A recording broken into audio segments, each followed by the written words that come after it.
गोविंद गोविंद हरे मुरारी, गोविंद गोविंद मुकुंद कृष्ण, गोविंद गोविंद रतांग पाणी, गोविंद दामोदर माधवेति। आप सुन रहे हैं श्रीमद् भागवतम महापुराण के तृतीय स्कंद से अध्याय 25 और 26 की कथा।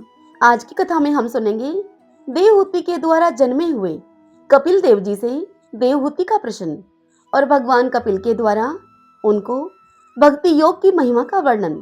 शौनक जी ने सूत जी से पूछा कि हे सूत जी, तत्वों की संख्या करने वाले भगवान कपिल साक्षात अजन्मा नारायण होकर भी लोगों को आत्मज्ञान का उपदेश करने के लिए अपनी माया से उत्पन्न हुए थे।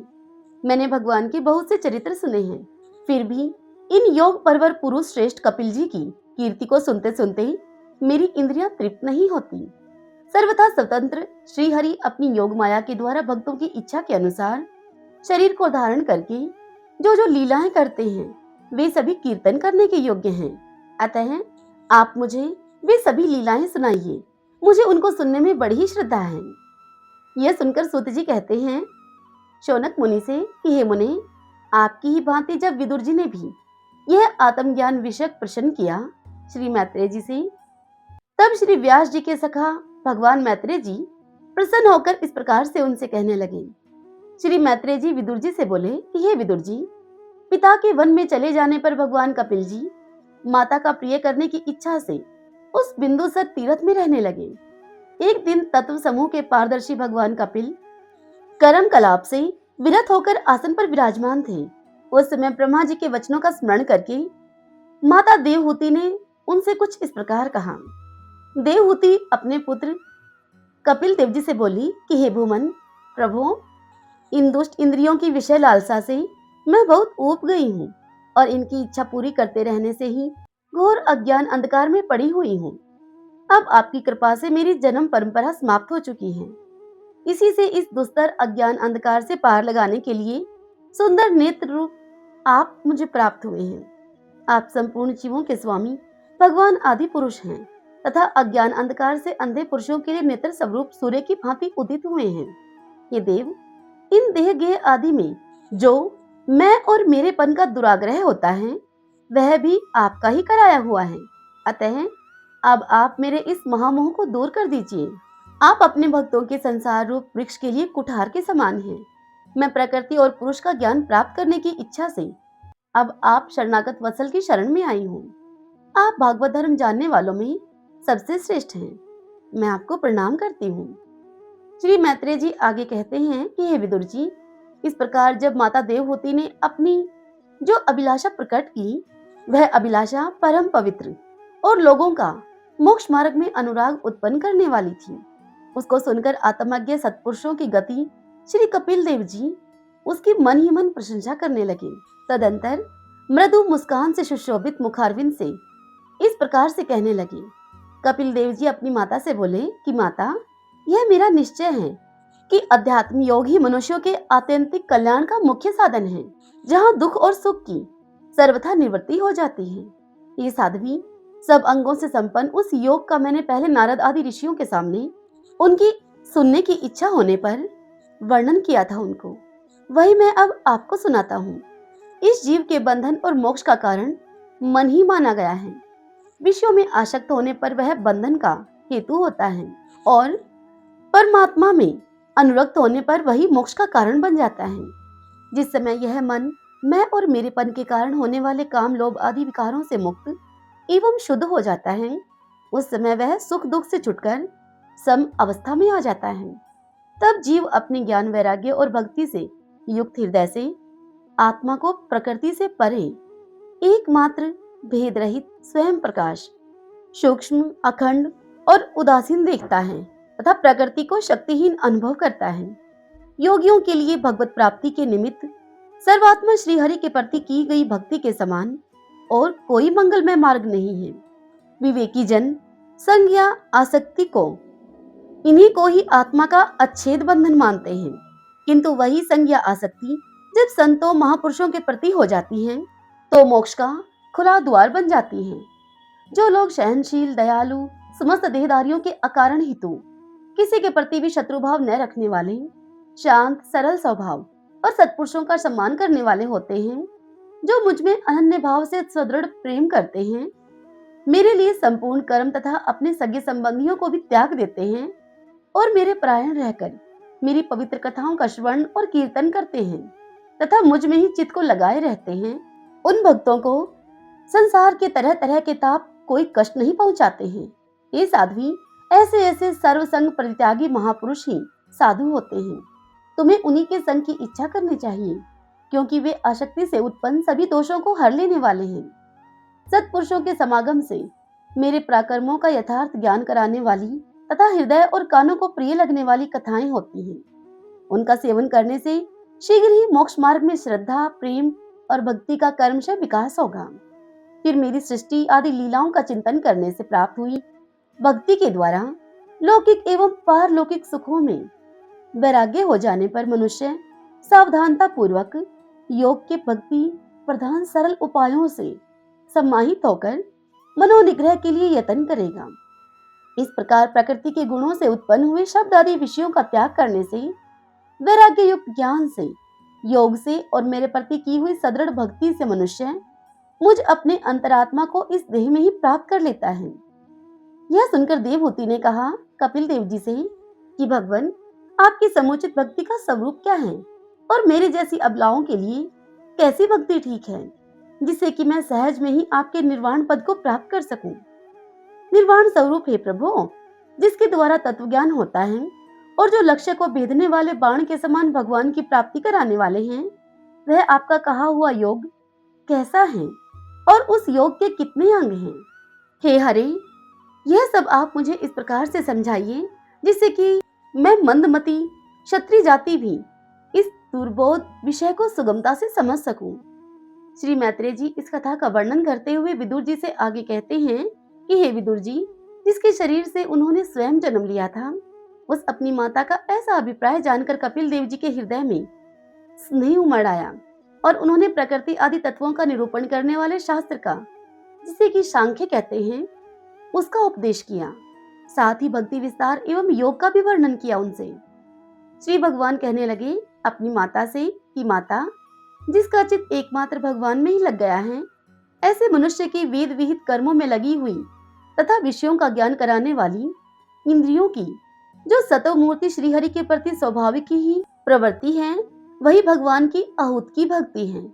यह मुक्ति से भी बढ़कर है, क्योंकि जठरानल जिस प्रकार खाए हुए अन्न को पचाता है, ठीक उसी प्रकार यह भी कर्म संसारों के भंडार रूप लिंग शरीर को तत्काल ही भस्म कर देती है। मेरी चरण सेवा में प्रीति रखने वाले और मेरी ही प्रसन्नता के लिए समस्त कार्य करने वाले कितने ही बड़भागी भगत, जो एक दूसरे से मिलकर मेरे ही पराक्रमों की चर्चा किया करते हैं, मेरे साथ एक ही भाव, उस एक ही भाव की भी इच्छा नहीं करते। एक ही भाव सायुज्य मोक्ष को कहा जाता है। आगे कहते हैं कपिल देव जी कि माँ, वे साधुजन अरुण नयन एवं मनोहर मुखारविंद से युक्त मेरे परम सुंदर एवं वरदायक दिव्य रूपों की झांकी करते हैं और उनके साथ सह प्रेम संभाषण भी करते हैं, जिसके लिए बड़े बड़े तपस्वी भी लालायित रहते हैं। दर्शनीय अंग प्रत्यंग, उदार हास विलास, मनोहर चितवन और सुमधुर वाणी से युक्त मेरे उन रूपों की माधुरी में उनका मन और इंद्रियां फंस जाती हैं। ऐसी मेरी भक्ति न चाहने पर भी उन्हें परम पद की प्राप्ति करा देती है। अविद्या की निवृत्ति हो जाने पर यद्यपि वे मुझ मायापति के सत्य आदि लोकों की भोग संपत्ति, भक्ति की प्रवृत्ति के पश्चात स्वयं प्राप्त होने वाली अष्ट सिद्धि अथवा बैकुंठ लोक के भगवदीय ऐश्वर्य की भी इच्छा नहीं करते हैं, तथापि मेरे धाम में पहुंचने पर उन्हें ये सब विभूतियां स्वयं ही प्राप्त हो जाती हैं, जिनका एकमात्र मैं ही प्रिय आत्मा, पुत्र, मित्र, गुरु, सुहृदय और इष्ट देव हूँ। वे मेरे ही आश्रय में रहने वाले भगतजन शांतिमय बैकुंठ धाम में पहुंचकर किसी प्रकार भी इन दिव्य भोगों से रहित नहीं होते हैं और ना ही उन्हें मेरा काल चक्र ही ग्रस सकता है। ये माता जी, जो लोग इहलोक परलोक और इन दोनों लोकों में साथ जाने वाले वासना में लिंग देह को तथा शरीर से संबंध रखने वाले जो धन, पशु एवं ग्रह आदि पदार्थ हैं, उन सबको तथा अन्य अन्य संग्रहों को भी छोड़कर अनन्य भक्ति से सब प्रकार मेरा ही भजन करते हैं, उन्हें मैं मृत्यु रूप संसार सागर से पार कर देता हूँ। मैं साक्षात भगवान हूँ, प्रकृति और पुरुष का भी प्रभु हूँ तथा समस्त प्राणियों की आत्मा हूँ। मेरे सिवा और किसी का आश्रय लेने से मृत्यु रूप महाभय से छुटकारा नहीं मिल सकता है। मेरे भय से वह वायु चलती है और मेरे ही भय से सूर्य तपता है। मेरे भय से इंद्र वर्षा करता है, अग्नि जलाती है तथा मेरे ही भय से मृत्यु अपने कार्य में प्रवृत्त होता है। योगी जन ज्ञान वैराग्य युक्त भक्ति योग के द्वारा शांति प्राप्त करने के लिए मेरे निर्भय चरण कमलों का ही आश्रय लेते हैं। संसार में मनुष्य के लिए सबसे बड़ी कल्याण की प्राप्ति यही है कि उसका चित्त तीव्र भक्ति योग के द्वारा मुझ में लगकर स्थिर हो जाए।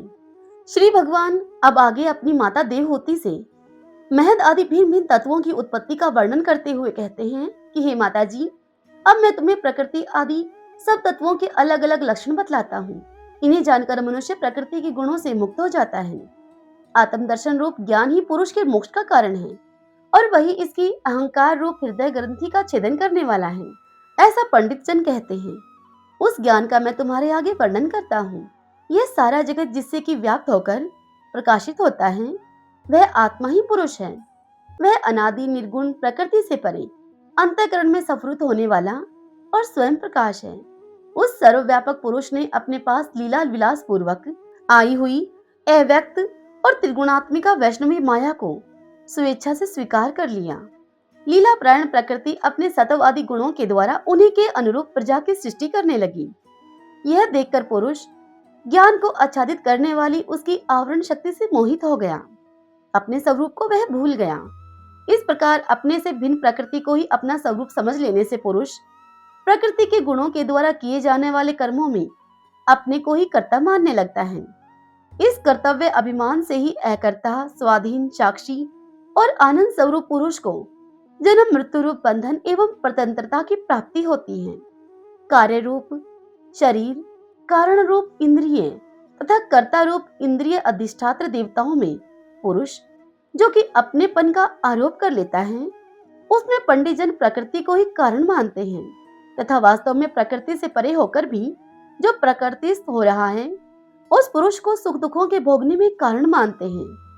यह सुनकर देवहूति बोली कपिल देव जी से कि हे पुरुषोत्तम, इस विश्व के स्थूल सूक्ष्म कार्य जिनके स्वरूप हैं तथा जो इसके कारण हैं, उन प्रकृति और पुरुष का लक्षण भी आप मुझे समझाइए।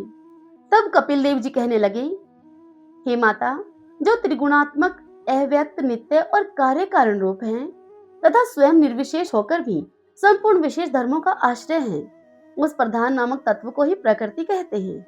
5 महाभूत, 5 तन्मात्रा, 4 अंतःकरण और 10 इंद्रिय, इन 24 तत्वों के समूहों को विद्वान लोग प्रकृति का कार्य मानते हैं। पृथ्वी, जल, तेज, वायु और आकाश, ये 5 महाभूत हैं। गंध, रस, रूप, स्पर्श और शब्द, ये 5 तन्मात्रा माने गए हैं। श्रोत्र, त्वचा, चक्षु, रसना, नासिका, वाक, पाणी, पाद, उपस्थ और पायु, ये 10 इंद्रियां हैं। मन, बुद्धि, चित्त और अहंकार, इन 4 के रूप में एक ही अंतःकरण अपनी संकल्प, निश्चय, चिंता और अभिमान रूपा 4 प्रकार की वृत्तियों से लक्षित होता है। इस प्रकार तत्वज्ञानी पुरुषों ने सगुण ब्रह्मा के सन्निवेश स्थान इन 24 तत्वों की संख्या बतलाई है। इनके सिवा जो काल है वह 25वां तत्व है। जो लोग काल को पुरुष से भिन्न तत्व न मानकर पुरुष का प्रभाव अर्थात ईश्वर की संहार कारिणी शक्ति बताते हैं, जिससे माया के कार्य रूप देह आदि में आत्म तत्व का अभिमान करके अहंकार से मोहित और अपने को कर्ता मानने वाले जीव को निरंतर भय लगा रहता है। हे मनुपुत्री, जिनकी प्रेरणा से गुणों की साम्य अवस्था रूप निर्विशेष प्रकृति में गति उत्पन्न होती है, वास्तव में वे पुरुष रूप भगवान ही काल कहे जाते हैं। इस प्रकार जो अपनी माया के द्वारा सब प्राणियों के भीतर जीव रूप से और बाहर काल रूप से व्याप्त हैं, वे भगवान ही 25वें तत्व हैं। जब परम पुरुष परमात्मा ने जीवों के अदृष्टवश शोभ को प्राप्त हुए संपूर्ण जीवों को उत्पत्ति स्थान रूपा अपनी माया में चित्त शक्ति रूप वीर्य स्थापित किया, तो उससे तेजोमय महतत्व उत्पन्न हुआ। लय विक्षेप आदि रहित तथा जगत के अंकुर रूप इस महतत्व ने अपने में स्थित विश्व को प्रकट करने के लिए अपने स्वरूप को आच्छादित करने वाले प्रलयकालीन अंधकार को अपने ही तेज से पी लिया। जो सत्व गुण में स्वच्छ, शांत और भगवान की उपलब्धि का स्थान रूप चित है, वही मह तत्व है और उसी को वासुदेव कहते हैं। जिस प्रकार पृथ्वी आदि अन्य पदार्थों के संसर्ग से पूर्व जल अपनी स्वाभाविक फेन तरंग आदि रहित अवस्था में अत्यंत ही स्वच्छ, विकार शून्य एवं शांत होता है, उसी प्रकार से अपनी स्वाभाविकी अवस्था की दृष्टि से स्वच्छता, अविकारिता और शांतता ही वृत्तियों के सहित चित्त का लक्षण कहा गया है। तदंतर भगवान की वीर्य रूप चित्त शक्ति से उत्पन्न हुए महतत्व के विकृत होने पर उससे क्रिया शक्ति प्रधान अहंकार उत्पन्न हुआ। वह वैकारिक, तेजस और तामस भेद से 3 प्रकार का है। उसी से कर्मशः मन, इंद्रियों और पंच महाभूतों की उत्पत्ति हुई। इस भूत, इंद्रिय और मन रूप अहंकार को ही पंडित जन साक्षात शंकरशन नामक सहस्त्र सिर वाले अनंत देव कहते हैं। इस अहंकार का देवता रूप से कर्तव्य, इंद्रिय रूप से कारणतव और पंचभूत रूप से कार्यतव लक्षण है तथा सत्व आदि गुणों के संबंध से शांततव, घोरतव और मूढ़तव भी इसी के लक्षण हैं। उपयुक्त 3 प्रकार के अहंकार में से वैकारिक अहंकार के विकृत होने पर उससे मन हुआ, जिसके संकल्प विकल्पों से कामनाओं की उत्पत्ति होती है। यह मन तत्व ही इंद्रियों के अधिष्ठाता अनिरुद्ध के नाम से प्रसिद्ध है। योगी जन शरतकालीन नील कमल के समान श्याम वर्ण वाले इन अनिरुद्ध जी की शनह शनह मन को वशीभूत करके आराधना किया करते हैं। ये साध्वी फिर तेजस अहंकार में विकार होने पर उससे बुद्धि तत्व की उत्पत्ति हुई। वस्तु का सफरण रूप विज्ञान और इंद्रियों के व्यापार में सहायक होना, पदार्थों का विशेष ज्ञान करना, ये बुद्धि के कार्य हैं। वृत्तियों के भेद से संशय, विपरीत ज्ञान, निश्चय, स्मृति और निद्रा भी बुद्धि के ही लक्षण हैं। ये बुद्धि तत्व ही प्रद्युम्न हैं। इंद्रियां भी तेजस अहंकार का ही कार्य हैं। कर्म और ज्ञान के विभाग से उनके कर्म इंद्रिय और ज्ञान इंद्रिय 2 भेद हैं। इनमें कर्म प्राण की शक्ति है और ज्ञान बुद्धि की। भगवान की चेतन शक्ति की प्रेरणा से तामस अहंकार के विकृत होने पर उससे शब्द तन्मात्र का प्रादुर्भाव हुआ है। शब्द तन्मात्र से आकाश और शब्द का ज्ञान कराने वाली श्रोत्रिय इंद्रिय उत्पन्न हुई। अर्थ का प्रकाशक होना, ओट में खड़े हुए वक्ता का भी ज्ञान करा देना और आकाश का सूक्ष्म रूप होना, विद्वानों के मत में यही शब्द के लक्षण हैं। भूतों को अवकाश देना, सबके बाहर भीतर वर्तमान रहना और प्राण, इंद्रिय तथा मन का आश्रय होना, ये आकाश के कार्य रूप लक्षण हैं। फिर शब्द तन्मात्र के कार्य आकाश में काल गति से विकार होने स्पर्श तन्मात्र हुआ और उससे वायु तथा स्पर्श का ग्रहण कराने वाली त्वग इंद्रिय अर्थात त्वचा उत्पन्न हुई। कोमलता, कठोरता, शीतलता और उष्णता तथा वायु का सूक्ष्म रूप होना, ये स्पर्श के लक्षण हैं। वृक्ष की शाखा आदि को हिलाना, तृण आदि को इकट्ठा कर देना, सर्वत्र पहुंचना, गंध आदि युक्त द्रव्य को ग्रहण आदि इंद्रियों के पास तथा शब्द को श्रवण इंद्रिय के समीप लेकर जाना तथा समस्त इंद्रियों को कार्य शक्ति देना, ये वायु की वृत्तियों के लक्षण हैं। तदंतर दैव की प्रेरणा से स्पर्श तन्मात्र विशिष्ट वायु के विकृत होने पर उससे रूप तन्मात्र हुआ तथा उससे तेज और रूप को उपलब्ध कराने वाली नेत्रीय इंद्रिय का प्रादुर्भाव हुआ। ये साध्वी वस्तु के आकार का बोध कराना, गौण होना, द्रव्य के अंग रूप से प्रतीत होना, द्रव्य का जैसा आकार, प्रकार और परिमाण आदि हो उसी रूप में उपलक्षित होना तथा तेज का स्वरूप भूत होना, ये सब रूप तन्मात्र की वृत्तियां हैं। चमकना, पकाना, शीत को दूर करना, सुखाना, भूख प्यास पैदा करना और उनकी निवृत्ति के लिए भोजन एवं जलपान कराना, ये तेज की वृत्तियां हैं। फिर दैव की प्रेरणा से रूप तन्मात्र में तेज के विकृत होने पर उससे रस तन्मात्र हुआ और उससे जल तथा रस को ग्रहण करने वाली रसे इंद्रिय अर्थात जीवा उत्पन्न हुई। रस अपने शुद्ध स्वरूप में एक ही है, किंतु अन्य भौतिक पदार्थों के संयोग से वह कसैला, मीठा, तीखा, कड़वा, खट्टा और नमकीन आदि कई प्रकार का हो जाता है। गीला करना, मिट्टी आदि को पिंडाकार बना देना, तृप्त करना, जीवित रखना, प्यास बुझाना, पदार्थों को मृदु कर देना, ताप की निवृत्ति करना और कूप आदि से निकाल लिए जाने पर भी वह बार बार पुनः प्रकट हो जाना, ये जल की वृत्तियां हैं। इसके बाद दैव प्रेरित रस रूप जल के विकृत होने पर उससे गंध तन्मात्र हुआ और उससे पृथ्वी तथा गंध को ग्रहण करने वाली घ्राणी इंद्रिय प्रकट हुई। गंध एक ही है, तथापि परस्पर मिले हुए द्रव्य भागों की न्यूनता अधिकता से वह मिश्रित गंध, दुर्गंध, सुगंध, मृदु, तीव्र और खट्टा आदि अनेक प्रकार का हो जाता है। प्रतिमा आदि रूप से ब्रह्मा की साकार भावना का आश्रय होना, जल आदि कारण तत्वों से भिन्न किसी दूसरे आश्रय की अपेक्षा, उस आश्रय की अपेक्षा किए बिना ही स्थित रहना, जल आदि अन्य पदार्थों को धारण करना, आकाश अवच्छेदक होना तथा परिणाम विशेष से संपूर्ण प्राणियों के गुणों को प्रकट करना, ये पृथ्वी के कार्य रूप लक्षण हैं। आकाश का विशेष गुण शब्द जिसका विषय है वह श्रोत्रिय इंद्रिय है।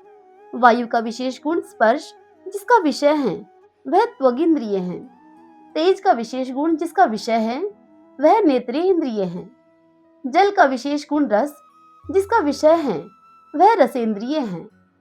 और पृथ्वी का विशेष गुण गंध जिसका विषय है उसे घ्राणेन्द्रिय कहते हैं। वायु आदि कार्य तत्वों में आकाश आदि कारण तत्वों के रहने से उनके गुण भी अनुगत देखे जाते हैं। इसलिए समस्त महाभूतों के गुण शब्द, स्पर्श, रूप, रस और गंध केवल पृथ्वी में ही पाए जाते हैं।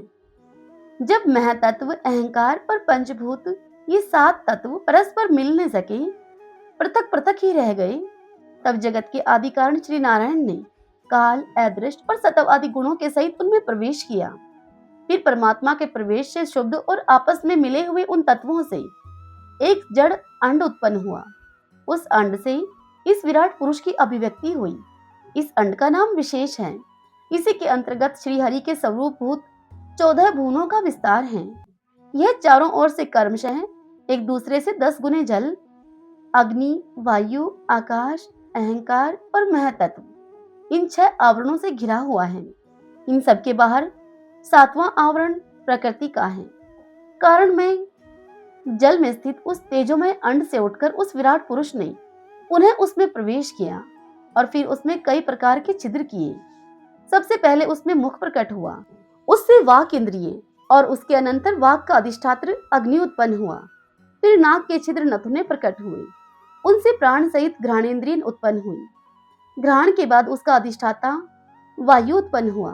तत्पश्चात नेत्र गोलक प्रकट हुए, उनसे चक्षु इंद्रिय प्रकट हुई और उसके अनंतर इसका अधिष्ठाता सूर्य उत्पन्न हुआ। फिर कानों के छिद्र प्रकट हुए, उनसे उनकी इंद्रिय श्रोत्र और उसके अभिमानी दिग देवता प्रकट हुए। इसके बाद उस विराट पुरुष के त्वचा उत्पन्न हुई, उससे रोम, मूछ, दाढ़ी तथा सिर के बाल प्रकट हुए और उनके बाद त्वचा की अभिमानी औषधियां, अन्न आदि उत्पन्न हुई।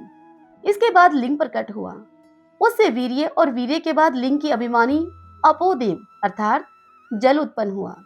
फिर गुदा प्रकट हुई, उससे अपान वायु और अपान के बाद उसका अभिमानी लोगों को भयभीत करने वाला मृत्यु का देवता उत्पन्न हुआ। तदंतर हाथ प्रकट हुए, उनसे बल और बल के बाद हस्ते इंद्रिय का अभिमानी इंद्र उत्पन्न हुआ। फिर चरण प्रकट हुए और उनसे गति अर्थात गमन की क्रिया और फिर पाद इंद्रिय का अभिमानी विष्णु देवता उत्पन्न हुआ। इस प्रकार जब विराट पुरुष के नाड़ियां प्रकट हुई तो उनसे रुधिर उत्पन्न हुआ और उससे नदियां हुई। फिर उसके पेट प्रकट हुआ, उससे शुदा पिपाशा की अभिव्यक्ति हुई और फिर उदर का अभिमानी समुद्र देवता उत्पन्न हुआ। तत्पश्चात उसके हृदय प्रकट हुआ, हृदय से मन का प्रकाट्य हुआ और मन के बाद उसका अभिमानी देवता चंद्रमा हुआ। फिर हृदय से ही बुद्धि और उसके बाद उसका अभिमानी ब्रह्मा हुआ। तत्पश्चात अहंकार और उसके अनंतर उसका अभिमानी रुद्र देवता उत्पन्न हुआ। उसके बाद चित्त और उसका अभिमानी क्षेत्रज्ञ प्रकट हुआ। जब ये क्षेत्रज्ञ के अतिरिक्त सारे देवता उत्पन्न होकर भी विराट पुरुष को उठाने में असमर्थ रहे तो उसे उठाने के लिए कर्मशः फिर अपने अपने उत्पत्ति स्थानों में प्रविष्ट होने लगे। अग्नि ने वाणी के साथ मुख में प्रवेश किया, परंतु इससे विराट पुरुष न उठा। वायु ने घ्राणेन्द्रिय के सहित नासे छिद्रों में प्रवेश किया, फिर भी विराट पुरुष न उठा। सूर्य ने चक्षु के सहित नेत्रों में प्रवेश किया, तब भी विराट पुरुष न उठा। दिशाओं ने श्रवण इंद्रिय के सहित कानों में प्रवेश किया, किंतु फिर भी विराट पुरुष नहीं उठा। औषधियों ने रोमों के सहित त्वचा में प्रवेश किया, फिर भी नहीं उठा विराट पुरुष। जल ने वीर्य के साथ लिंग में प्रवेश किया, तब भी विराट पुरुष नहीं उठा। मृत्यु ने अपान के साथ गुदा में प्रवेश किया, फिर भी विराट पुरुष नहीं उठा। इंद्र ने बल के साथ हाथों में प्रवेश किया, परंतु इससे भी विराट पुरुष नहीं उठा। विष्णु ने गति के साथ चरणों में प्रवेश किया तो भी विराट पुरुष नहीं उठा। नदियों ने रुधिर के साथ नाड़ियों में प्रवेश किया तो भी नहीं उठा विराट पुरुष। समुद्र ने क्षुधा पिपाशा के सहित उदर में प्रवेश किया, फिर भी विराट पुरुष नहीं उठा। चंद्रमा ने मन के सहित हृदय में प्रवेश किया तो भी विराट पुरुष नहीं उठा। ब्रह्मा ने बुद्धि के सहित हृदय में प्रवेश किया। इतना करने पर भी विराट पुरुष जब नहीं उठा, तब रुद्र ने अहंकार के सहित उसके हृदय में प्रवेश किया तो भी विराट पुरुष नहीं उठा। किंतु जब चित्त के अधिष्ठाता क्षेत्रज्ञ ने चित्त के सहित हृदय में प्रवेश किया तो विराट पुरुष उसी समय जल से उठकर खड़ा हो गया। जिस प्रकार लोक में प्राण, इंद्रिय, मन और बुद्धि आदि चित्त के अधिष्ठाता क्षेत्रज्ञ की सहायता से बिना सोए हुए प्राणी को अपने बल से नहीं उठा सकते, ठीक उसी प्रकार विराट पुरुष को भी वे क्षेत्रज्ञ परमात्मा के बिना नहीं उठा सके। अतः भक्ति, वैराग्य और चित्त की एकाग्रता से प्रकट हुए ज्ञान के द्वारा उस अंतरात्मा स्वरूप क्षेत्रज्ञ को इस शरीर में स्थित जानकर उसका चिंतन करना चाहिए। हरि ओम तत्सत। ओम नमो नारायण। ओम नमो नारायण। आज की यह कथा यहीं तक। इससे आगे की कथा कल की कथा में हम सुनेंगे। प्रकृति पुरुष के विवेक से मोक्ष प्राप्ति का वर्णन। मोक्ष की प्राप्ति कैसे हो, कल की कथा में हम इसका वर्णन सुनेंगे। आज की यह कथा आप सबको कैसी लगी? आशा करती हूँ पसंद ही आई होगी। यदि ऐसा हो तो वीडियो को लाइक करना बिल्कुल ना भूलें और कमेंट बॉक्स में ओम नमो भगवते वासुदेवाय लिखें। और हाँ, अपने अपनों के साथ भी शेयर कीजिए, जिससे कि आप भी पुण्य के भागी बन सकें। जैसे आपको यह कथा मैं सुना रही हूँ, ऐसे ही किसी को शेयर करेंगे तो उस कथा को सुनाने का पुण्य आपको मिलेगा। अगर आपने अभी तक हमारे इस चैनल श्री कृष्ण दीवानी को सब्सक्राइब नहीं किया है तो आप जरूर करें। बेल आइकन के बटन को भी प्रेस कर लीजिएगा ताकि आपको हमारे नए वीडियोस के नोटिफिकेशन समय से मिल सके। जय श्री राधे कृष्ण।